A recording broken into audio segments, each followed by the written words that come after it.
Hey everyone, it's Krista. I'm back with more fun. You're turned on. Okay. So, I don't know what kind of angle we're going to do today. I don't know. I don't know. Oh, that's right. When you're by my head, crap, that doesn't work because then you focus on my head instead of the stuff. Okay. So, this will be me. Yep.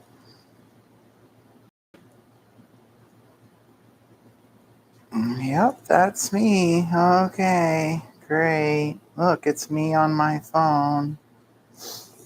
So this kind of went nutty real quickly. Um, Too many tables in the way.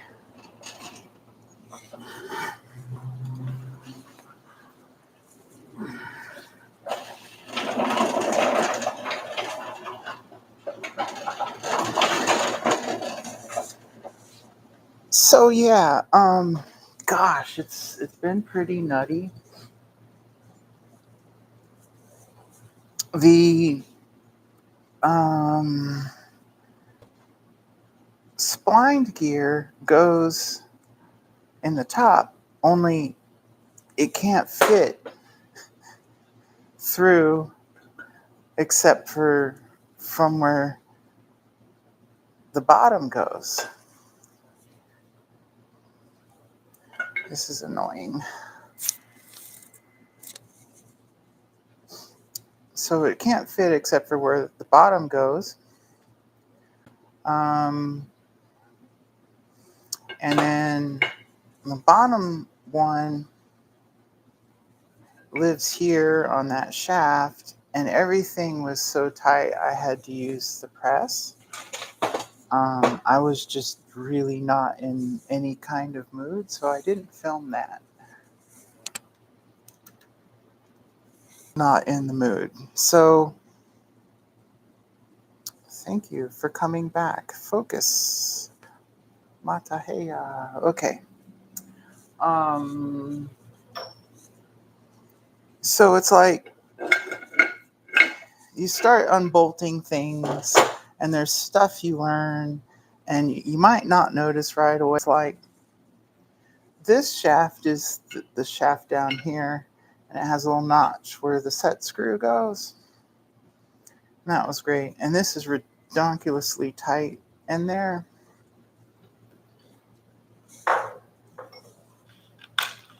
And then around that shaft is this shaft or sleeve, and it has 30 needle rollers.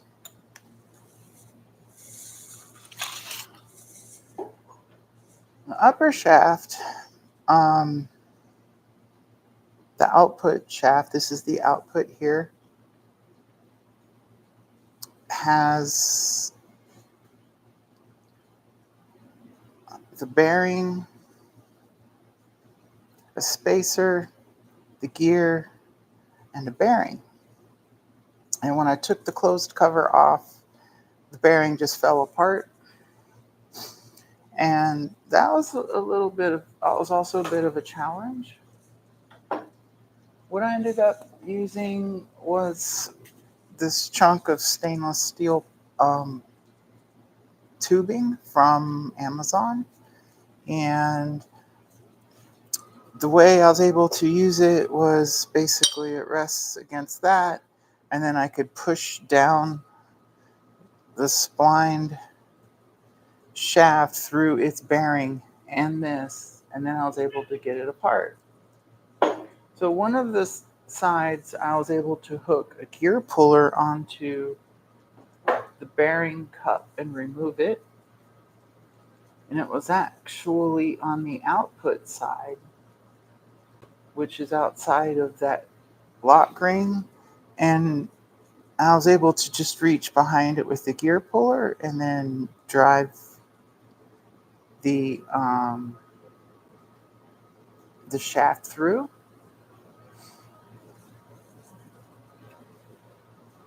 So it was like here. And since the shaft is hollow, I put a washer and then another washer. Then I use the cone for the gear puller. The two bearings are different inner races, but they have the same part number on the outer race. And so I was going through the parts PDF. I think there's only one on the internet, no matter how many times it shows up. It's kind of the same thing. And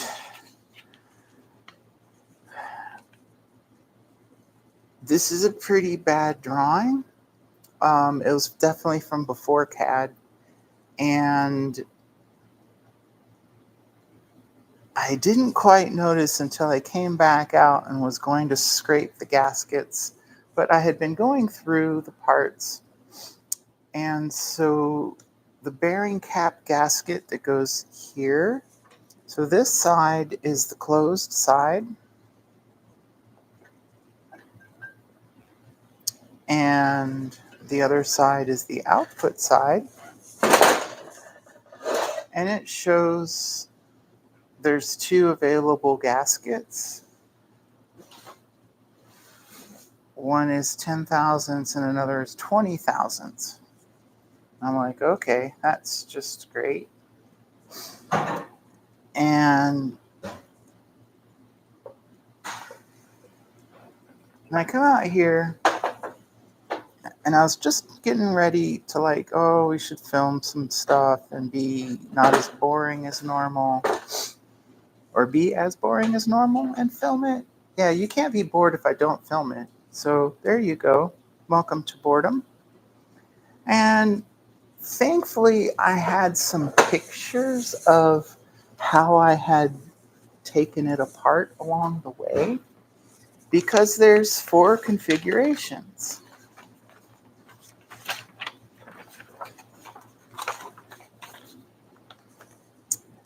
And so the sliding gear to engage can go, left or right. That's just fantastic. And then your output can go, like, say, left or right, or left or right.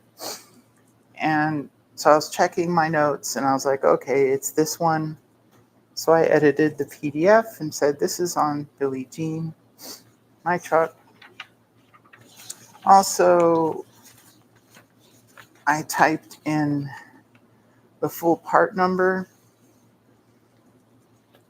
And so standard mount, 1.41 gear ratio, whatever the input designator DM means, I don't know.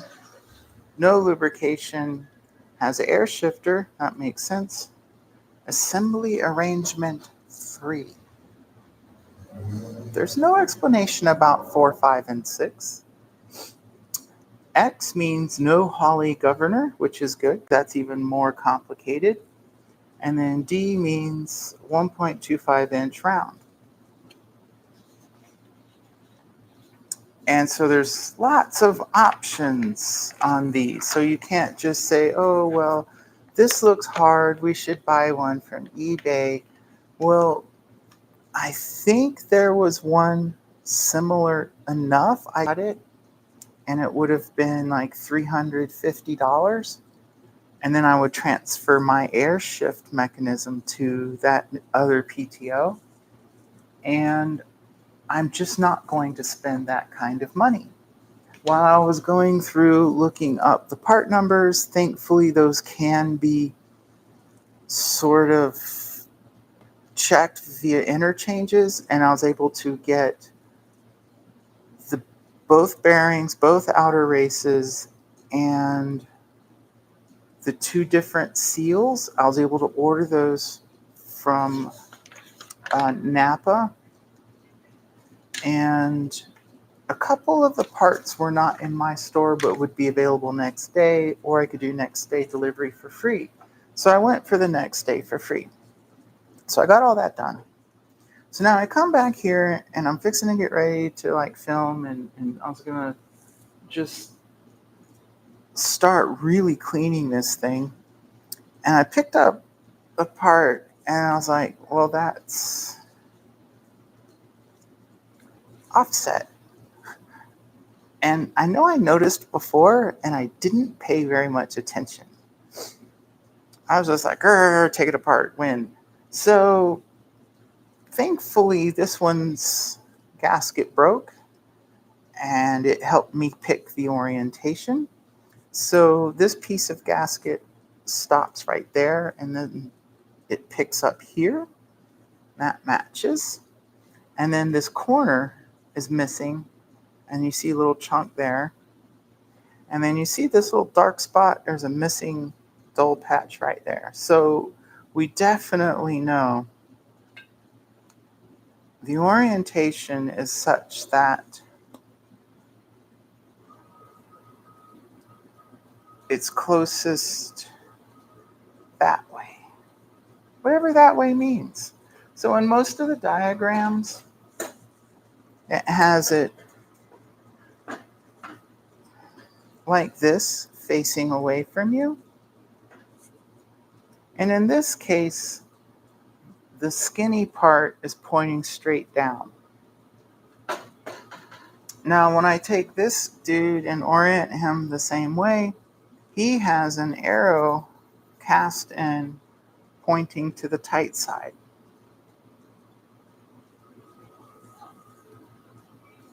And so that points down. Now, this one doesn't have enough. Does it have destruction? Oh, there is actually. I was going to say it didn't have any fingerprints to confirm, but I see one. And so this little chunk right here,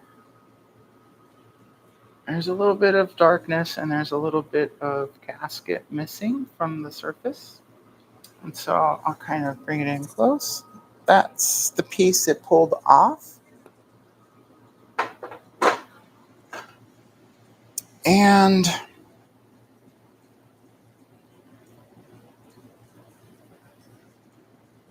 I can't really show it. It's just, you can tell by looking at it, it's missing something in that exact spot. So then if you pick up that trend and say, okay, this chunk here matches this spot. Okay, it is tight side down. That makes sense. And then you continue looking around and there's a little bit here. And so, like, however you do this, you got to make sure you keep your orientation, right? And not get confused, because you can't go like that. You kind of want to keep it in view. And so I see a little chunk missing there and that little chunk there. So definitely the arrow points that way. And that was kind of the first big Mensa trick. Like, if I hadn't been paying attention, who knows? And then I'm glad I didn't get all crazy and scrape gaskets. I'm pretty sure the closed side has 30 thousandths thickness of gasket, which would imply the 20 and the 10. And then this side, I measured 10 thousandths. And I just took calipers, and I'll show you my technique. I'm sure real machinists would have a heart attack, heartbreak, I don't know. You kind of clean it somewhere. And I can feel the edge there. And I run, so first of all, I check 0 without pushing against it. It says 0. I extend the probe. I put it right next to the edge. I just bring it down until it stops.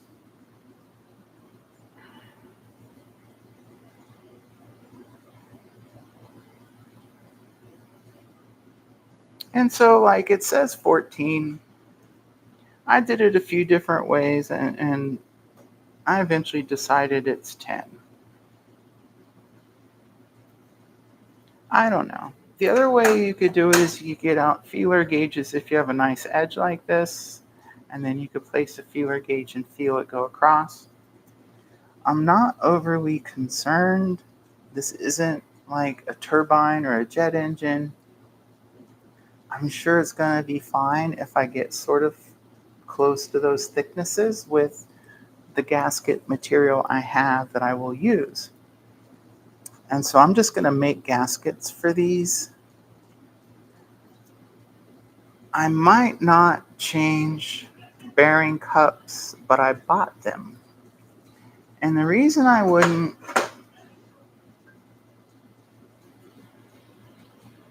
they just really, I think they're okay.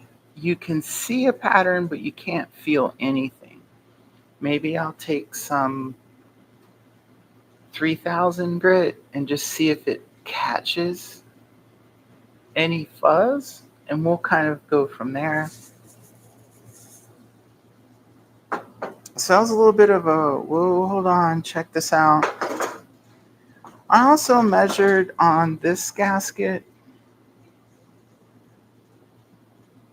and I got 10 thousandths.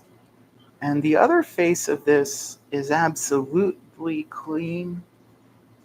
So on their picture, they show having two of them there, but it's just like the side ones, it says as required. And that just is so annoying because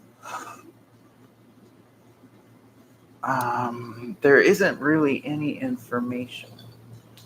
Now, I have a gasket scraper somewhere in this room.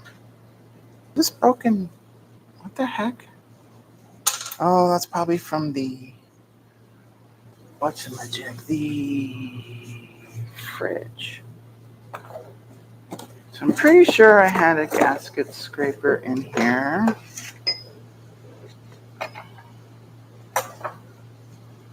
We've got a pick.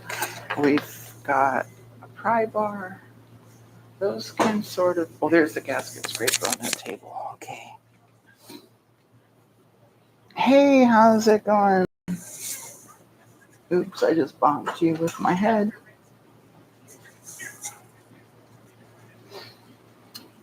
So that was kind of a little bit scary, realizing how close I came to genuinely messing that up. I so doubt.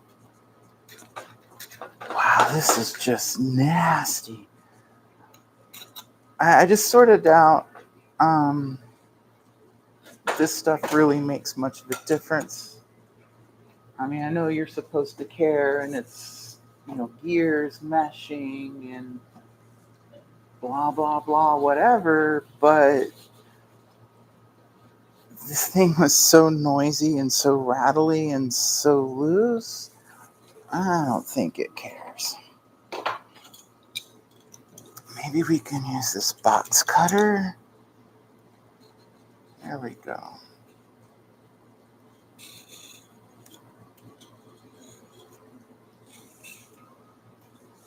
Thanks for joining and watching. This past weekend was the first Pride Parade in Rome, Georgia.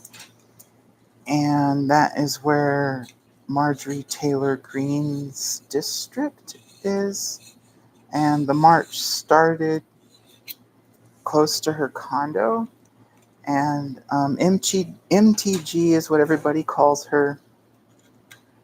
And so she kind of, her marketing thing was like she's all super ultra conservative, shows off being there with her guns and all this stuff. And being a responsible American wanting to maintain my citizenship, of course I bought a bunch of guns. Well, I mean, I'm in the South too, bit of a redneck. Just because I'm like trans or gay or whatever, I mean, I'm still human, still American. So I brought my AR rifle to work, and I painted it pink. And I went to Pride and marched with my pink rifle with a pink sling and a pink dress with pink tights and a pink sock. I was a bit obnoxious.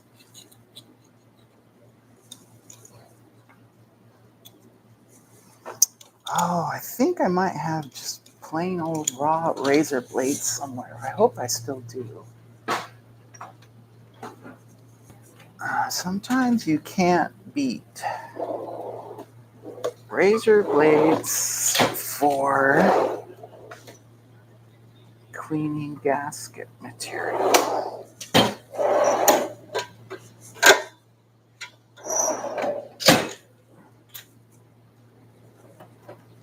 I don't remember the last time I used razor blades, so I'll take it.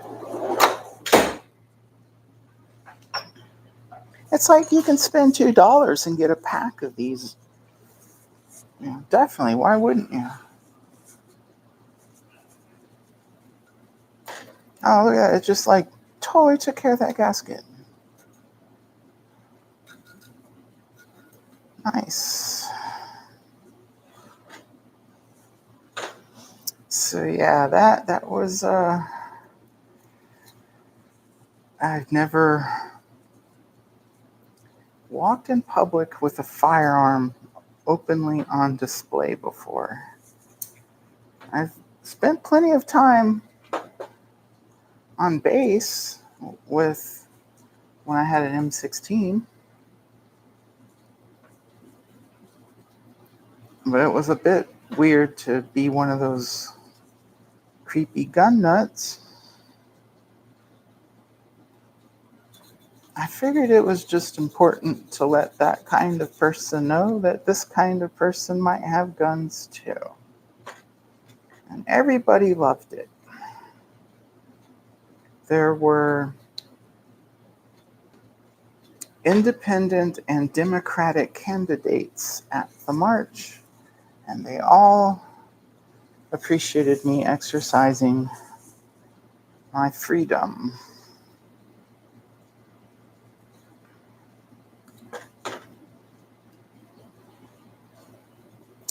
One of the things our crazy state did recently was they made it a constitutional right to carry firearms with you in the state. You don't need a permit, you don't need a license. You're supposed to not be a felony and a couple other restrictions, but you can conceal it, you can have it open carry, whatever you want. It's the Wild West here in the Southeast. So that's just fantastic. And that is sarcasm at the highest. Okay, we got that gasket off that face. Pretty good job. This is the face to the transmission. And I'm going to hit all of these with probably a flat file and then a sharpening stone for a knife.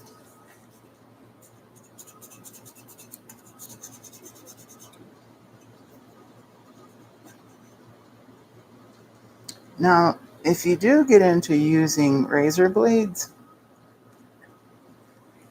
start paying attention to which side, because often one side works better than another side. Especially as time goes on, if you don't intentionally flip it, you're going to develop one of the sides being happier for scraping, and then the other side will just want to dig in.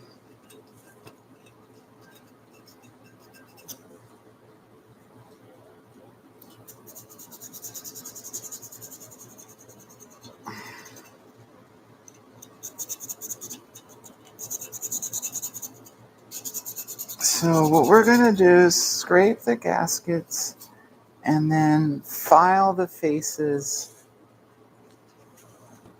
And then start trying to clean this thing because it sits in the transmission like this. So the ground would be flat and it collects oil that never returns. And so it's pretty dank in there. So we're gonna get that cleaned up and taken care of the best we can.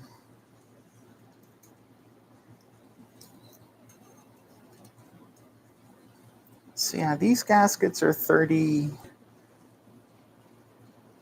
something years old. I mean, this was made in 86. It has an 86 date code on the PTO.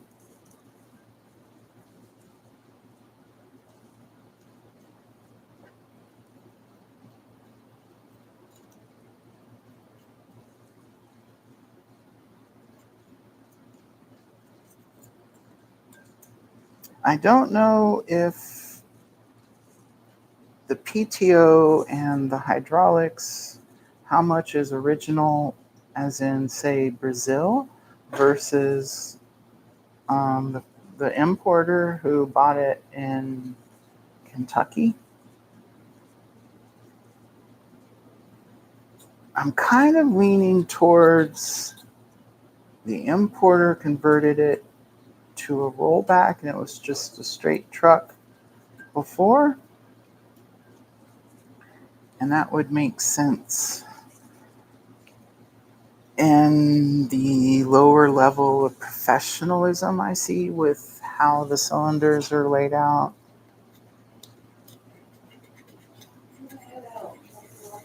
Yes, please. Yay. See you tomorrow.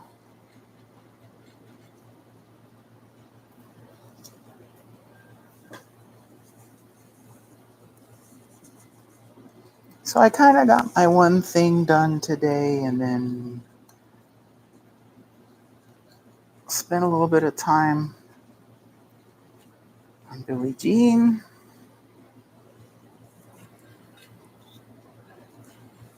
I don't want this to become another months long project.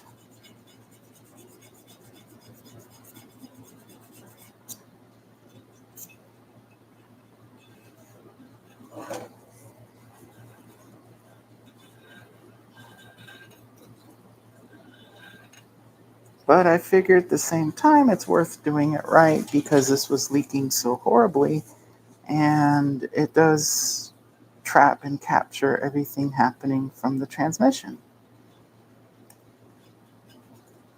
So we go in, make everything right, and then we'll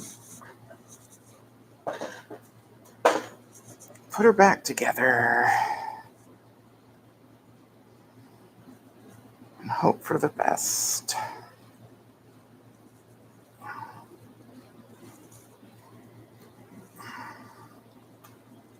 This literally just might be a 30 thousandths gasket. I don't necessarily see evidence that it's two gaskets.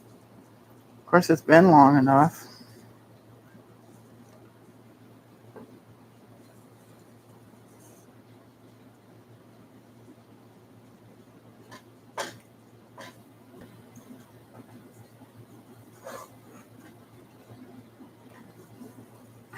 When you do play with a razor blade, pay some attention.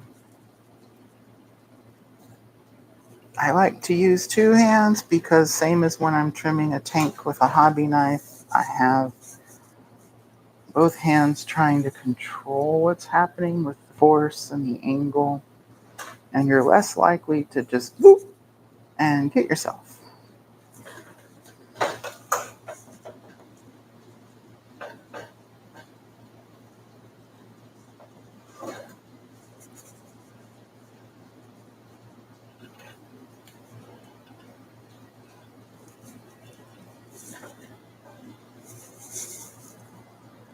I'll probably use a gasket sealant on this surface I made my trash can go away. I could just throw all this on the floor.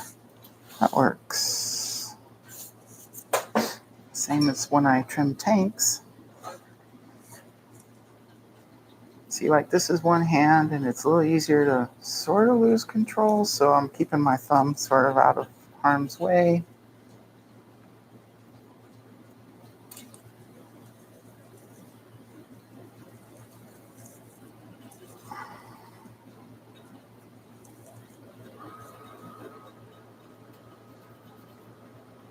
These gloves I'm wearing are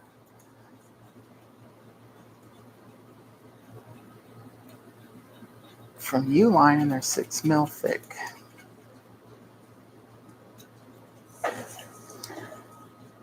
Yeah, Linda, there's just no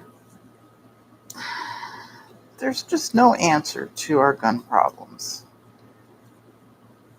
No one is going to do a ban, and I feel like until there is a ban, we're going to keep having school shootings, and children get to live in fear of being in school, and like literally kids practice being scared and not crying. It's like you see a little girl that survived one of the shootings. She goes around and teaches schools and little kids. She's like, you can't cry. You can't make noise. You have to just sit there. Otherwise, you give up your position. And it's like, holy crap.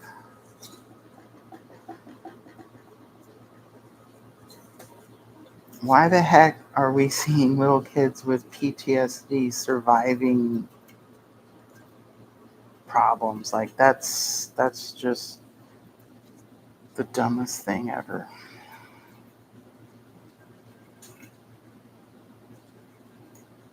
And anyone who would ask, I give up my guns in a heartbeat if a law passes.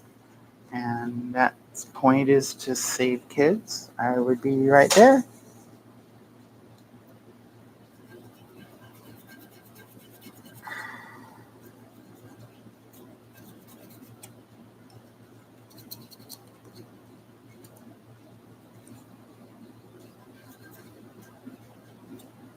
Crazy gun laws are sort of what made me a gun nut. When I was in California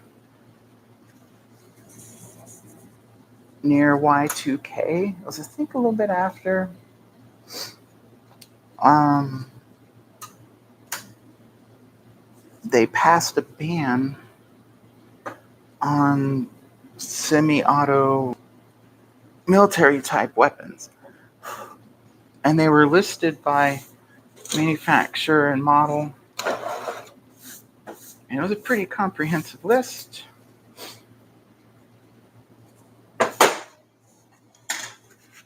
So I got like the part of an AR that's the firearm itself is what's called the lower receiver, and that's where the trigger and the magazine go in. That's what's called the firearm. The rest of it's just gun parts. So that was all I bought. And then at some point, I bought an upper receiver to go with it. And that's got the, and it had the stock as a piece that bolts to the lower receiver. And mine had a stock when I bought it.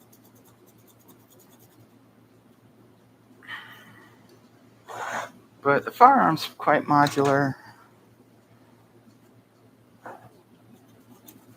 And so after a little bit of research, I eventually picked up a Bushmaster upper.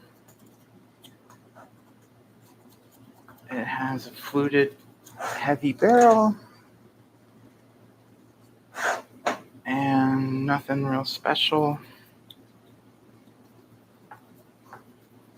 I don't know what kind of silly options people do, but I made it sort of similar to when I was in the military, except for I did not get a carrying handle. Instead, I had a rail top, and then I have iron sights that bolt to that. And so I practice both with a short optical scope and iron sights.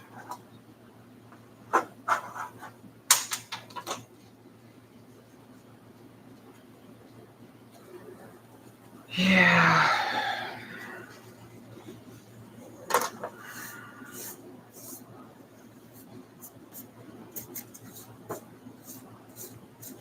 It's just so everyone's already lost. It's not like everyone's losing or everyone's going to lose. Everyone is already lost. Like it's just so screwed up.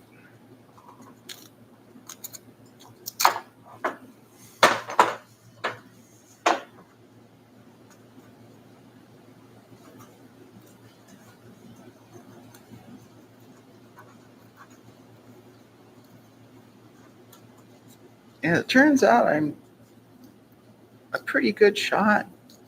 I was the only one in my platoon in boot camp to shoot expert. And that was the top tier. I think you could miss up to 4.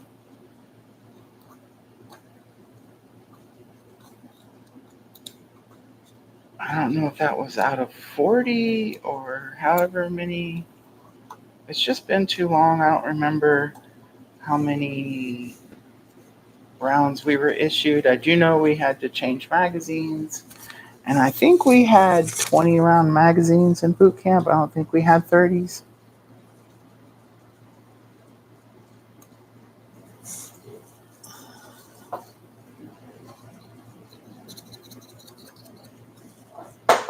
It was just kind of crazy once because whenever we do an exercise where they want someone to be the sniper, they would usually pick whoever shot best in qualifying. And so they'd have me go to the top of the hill and do stuff. So like we used Miles gear. That's, I don't know what it stands for. It starts with military, I'm sure, but it uses lasers and sensors. And so you shoot blanks, and when the attachment on the rifle detects that a blank was fired, it shoots a laser. And then everybody wears a harness and something around their helmet. And if it's a near miss, it'll beep in your helmet. And if you get killed, it goes solid. And then you go to your drill sergeant with your solid tone ringing out of your head. And you have to ask them to unkill you. And they use a key and they unlock your head to unkill you. And so they did not let me use my weapon that was sighted in. They handed me one. And I figured out why, because once I had it dialed in, I could basically just kill people at will. And that was a little bit disconcerting. Like it was damn near 300 yards. I mean, 300 yards, 300 meters, close enough, whatever. And it was like their little head would pop up on behind that first cover. I was like, I'd found a spot where I could lay comfortably, and I could rest the rifle across my body, and I could very easily regulate my breathing and not have to move my position. There's a kitty cat. Meow. And, and it's in the woods. This is in South Carolina, Fort Jackson, South Carolina. And I'm from the South. I played in the woods. I mean, I haven't been a hunter, but I could do all that. And a drill sergeant crept up on me in the woods and kind of whispered in my ear, "We sure could have used you with an M14 and Nom." And I didn't know he was there. That freaked me right on out. A little bit creepy. All right, story time over. Blah, blah, blah.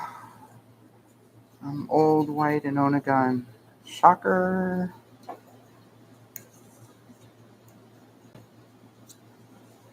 Okay, I've got the gasket faces clean. I think I'm going to use a little bit of file action and then maybe go home. I don't know.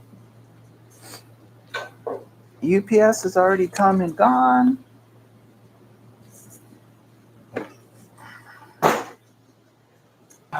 Grab a couple files. Our cleaning stick.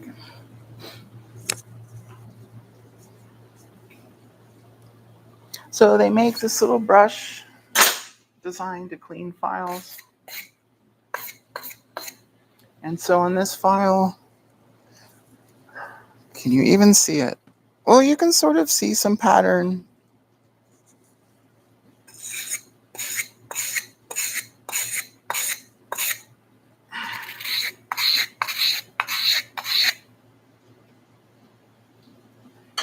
I don't know what I used this on, but it sure made it grumpy.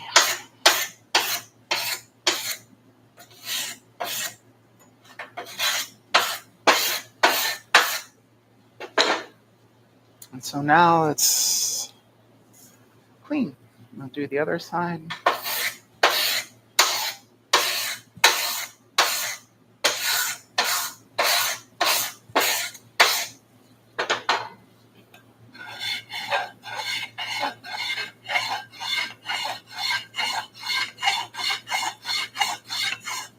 So there's nothing real special about these housings.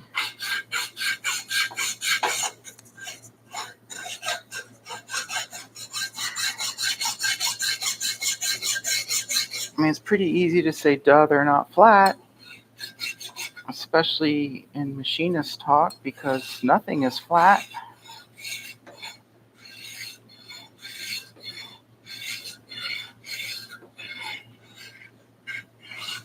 But these had obvious burrs raised up by the fasteners. And some rust buildup under the gaskets. So I want to just get these things smooth and clean.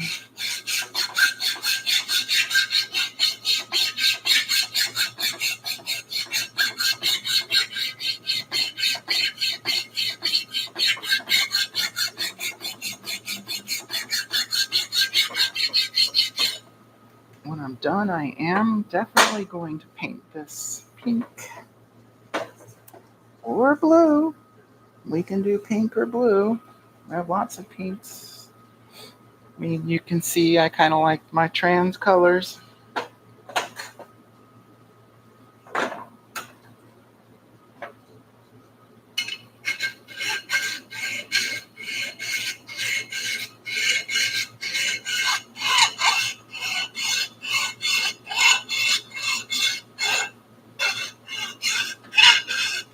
Oof.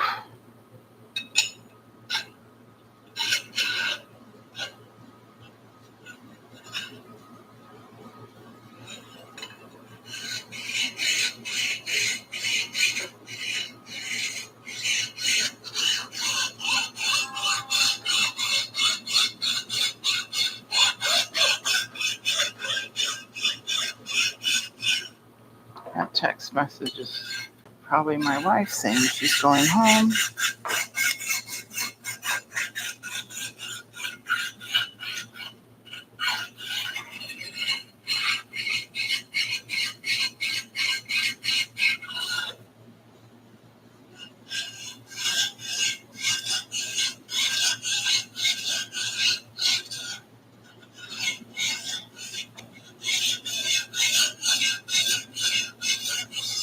This face has the same thing. We've got some rust forming under the gasket area. So that's, I mean, it is what it is. There's nothing else it can be.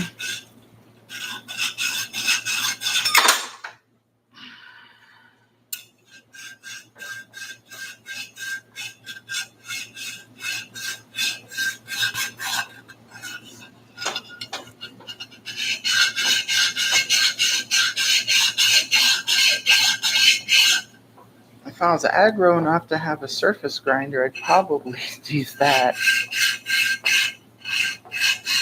But it's not like I would pay somebody to do that.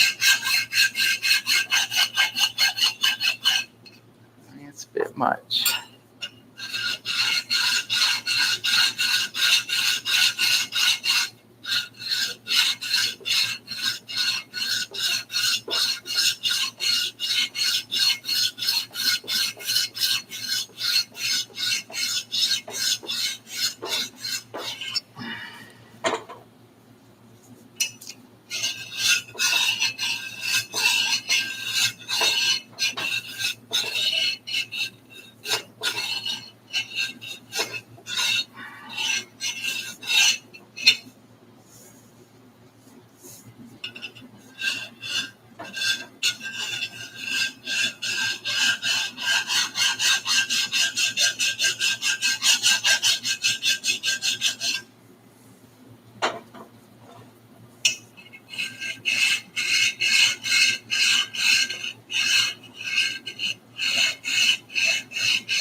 Well, I didn't drop it, but at some point it was dropped, and there's a little dent on the edge.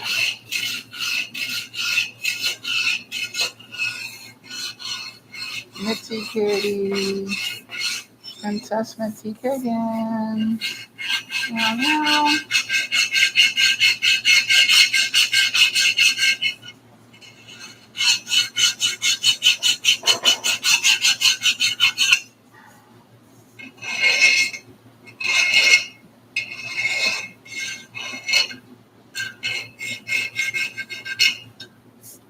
I don't know what I want to do about the edges. There's some oddities in the casting that I'm really tempted to buff out or grind out or something out. I don't know. We'll see. Thanks, Lyndon. That's fine. Thanks for checking in and catching me.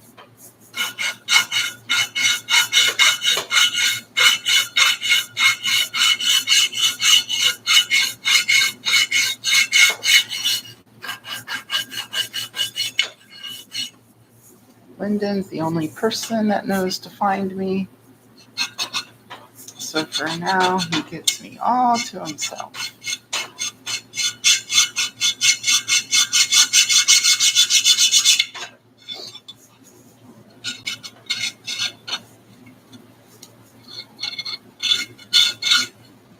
Maybe I'll try the other file.